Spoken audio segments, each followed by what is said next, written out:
Levon Aronyan has played in every single speed chess championship thus far. His opponent, Dmitry Andreikin, is playing in the SEC for the first time, but Andreikin is no stranger to elite speed chess. He has won 10 Title Tuesdays in the current era. That's only second to Hikaru Nakamura.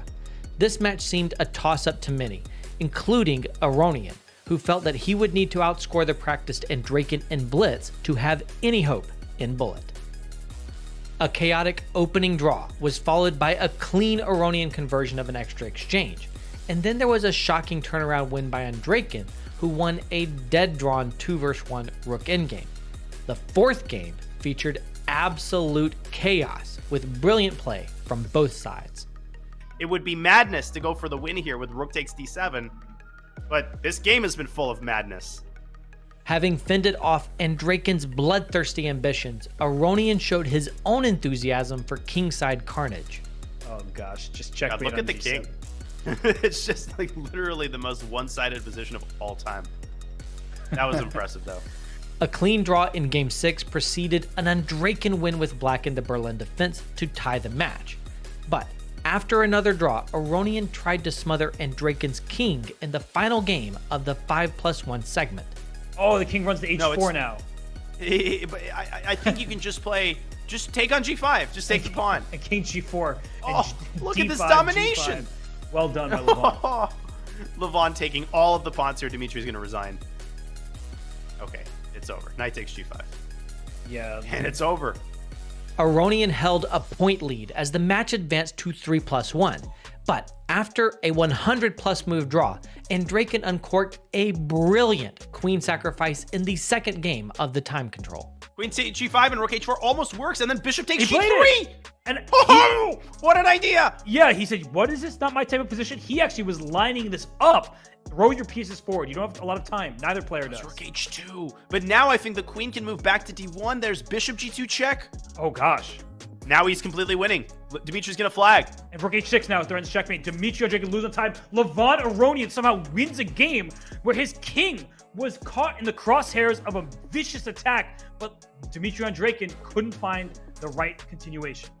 Such a turnaround would have shattered most players, but Andreikin seemed only to draw power from the frustration as he commenced the biggest winning streak of the match. He won the next 4 games, with the 13th game being a particularly insane time scramble. Who's better and why? I think it's probably black. Bishop c3 to b. Whoa, what is knight b7? He wants the knight on c5. But it's still very dangerous. He can even think about taking on c5 at some point, pushing a c-pawn up the board, and there goes the c-pawn. Oh, 1 second. He barely got the move up. Oh. Yeah, he is really in time trouble. Oh, he blundered c5. 0.2 seconds, he gives c5. Yep, he's gonna flag. He is done. Oh my god. It's tied again. Dmitry is just going to pummel Levon in the time scrambles. That's what he's saying. After a stabilizing draw, Andreikin pressed forward in another insane scramble where Aronyan was the first to promote. He's holding this. Oh my god, Queen d1 is a huge threat. Queen d3 was great. c5. a4. c4, rook d2 wins a piece. Oh my goodness. Rook d1. Move. He goes behind the... Okay, a5. Oh, he played it with 0.1 seconds. Oh my gosh, he's getting a queen. But knight takes a2. Knight takes a2. Oh my god, it's c2. Dmitry Andreikin is a wizard. He wins again. And now he doesn't even have to mate with knight and bishop because he's going to win all his pawns. It's checkmating. It's mate. Oh my god. Look at Dmitry. He can barely breathe right now, but he's creating breathing room in this match. He is now up 10-7. Andreikin had turned around a 1-point deficit and now led by 3 points entering the bullet time control. If Vegas offered odds on the SEC, they would surely have been stacked against Aronyan. Then something amazing happened. Unbelievable. It's a queen with check. Levon's gonna win the first game. And can we just say that Levon looked like a very practiced bullet player in this one? I know. That bodes so well for his chances. The fact that he was able to blitz out that opening and then navigate a very difficult position while keeping the time advantage. But he's struggling to checkmate right now. That's not a good sign. Checking and checking and checking. And he finally wins the rook. It's a 2-point lead. That was nuts. One win preceded another, and while Andreikin won the third bullet game, Aronyan immediately won the next. Momentum was on his side, and a win in the sixth bullet game leveled the match with few minutes remaining. It's over. Queen d7, you trade, you go rook e7. We're going to get resign time here any moment now. Knight g5 is mate with rook g7 and knight f7. Look at that. I think you make sure you don't get backline checkmated, but I think after this, if I'm Dmitry, I might let the 15 seconds on my clock elapse, lose on time, just to try to get some sense of composure, to regain the balance, because everything is going wrong for him thus far. The penultimate game seemed headed to a draw, but then... He's going to try to flag Levon. Oh, he pushed his king away. He's making a little bit of progress, but he has this check. Oh, he pushed his king away again. But this somehow was still a draw. I know this is confusing to some of our viewers. Oh, he flagged! Oh my gosh! Levon! Oh no! Who's been so good in the bullet? And now it's a must-win. It's a nightmare scenario for Levon. Oh my goodness! Aronyan had no time to recover from this disaster. The next game was already underway, and there would be no time for another. Aronyan had to win to tie the match and take it to overtime. And Dmitry hunting for more pawns. Oh, what a decision by Levon. Bishop d7, still Queen D8. trying. Oh, Queen e7, Queen e6, taking everything. Knight a5. Dimitri's still trying to survive. Bishop e7. No, why'd he go there? He gave up a big pawn. A Queen b4 check would be mate. Queen d7. That's it. Unless he can stalemate himself. Nah, come on. This is crazy. We're going to get 4 more games of 1+1 to decide this match. It's just Queen b4. Unbelievable. Just don't give up checks. Right? The king on g2 is actually quite protected from all the checks, but that would be the worst thing ever. You give a perpetual, and this is going to Armageddon. For the first time in 2022, the Speed Chess Championship went to overtime. 4 1+1 bullet games where the winner would take it all. Andreikin started off well in overtime, seeming poised to win game 1. Do not trade rooks, of course. Then rook a1. Oh, he's knight f1 check. Knight f1. Oh, it's a draw. Yes, it's a draw. And king f2, knight h1 is mate. Yeah, that's incredible checkmate. What the heck just happened? Dmitry allows a draw. After having such a winning position escape him, Andreikin looked like he might be in trouble in game 2, as Aronyan found the brilliant rook takes e6, which thrilled the commentators. That's the huge pawn, Robert. You can't afford to lose it. Rook e6. Oh!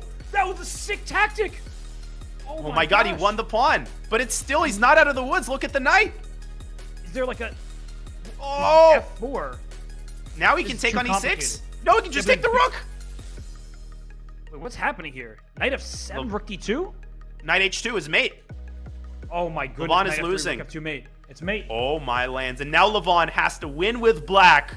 With his back against the wall again, Aronyan remained unfazed as he built up such a dominant position that he could even afford to blunder a rook. Here we go. Oh, he blundered f5. Wait, queen d5 check. I think queen d5 is still good for black. Oh my god, it's still winning. Oh my god, it blundered a full rook and it was still winning. That's how winning his position was to begin with. And now he's just going to promote his pawns, isn't he? Unless he blunders his bishop. Oh my gosh, this is ridiculous. Get me out of here. How many pawns does he have? Fabby's in the chat. Be still my beating heart. Yeah. Well, c3, too many pawns here. c2. c2. c2. Oh, or d2. And then c2. He made the most long-winded possible win. Like, Levon gave up all possible material. Okay, Dmitry. And he wins the game in the end with the lone H-pawn. Fabi, you didn't jinx it. Always good to see you here.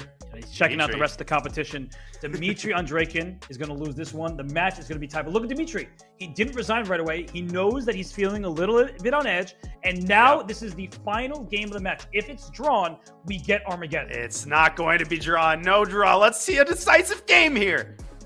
With one overtime game remaining, Aronyan was pressing with an extra pawn, when suddenly Andreikin found some shocking mating ideas. That's bad news for Dmitry, because now it's a clean extra pawn for white. Yep, and now just move the bishop cleanly away, but don't give up the pawn on b3. How do you do that, though?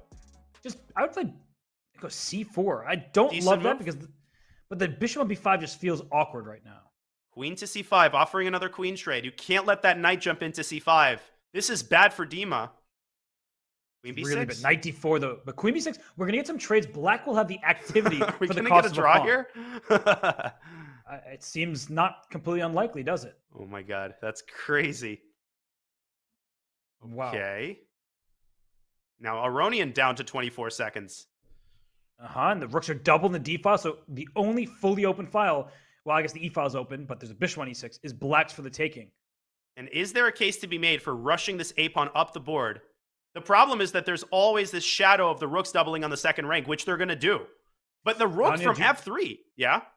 Do you remember that earlier game when Levon was up a pawn, or sorry, it was much better, and then Dimitri got his rooks on the second rank like this? This how feels could I ever similar. forget? Takes an Feels h5. really similar. G4, G3. This gets dangerous. 15 seconds for Lev. Oh, what a move, though. Bishop a4, giving his rook to g5 square. And now the pawn is going to get to g3, and there is rook g5, as you said. Yes. And he plays it immediately. I think I would have left it on the table, just hoping that Dimitri played g3 without seeing rook g5. Uh-oh. Wait, is there rook d1 and h4? Is there rook d1 and h4? Gosh. And you're trying to create a plays mate. it. Look at Levon. Levon grabbed his head. He sees it now. And it's a little bit too late. He might have to sack on g4. 2 seconds. He's 2 seconds. He sacks on g4. No, but now bishop time. g4. And rook f2 and black should be winning. Oh, but it's... Okay, he goes rook d1 check. What's he doing? He let the king out. He played rook h4. Oh my gosh, and Dimitri is beside himself. Oh my god, he blundered. And now he's up a million pawns.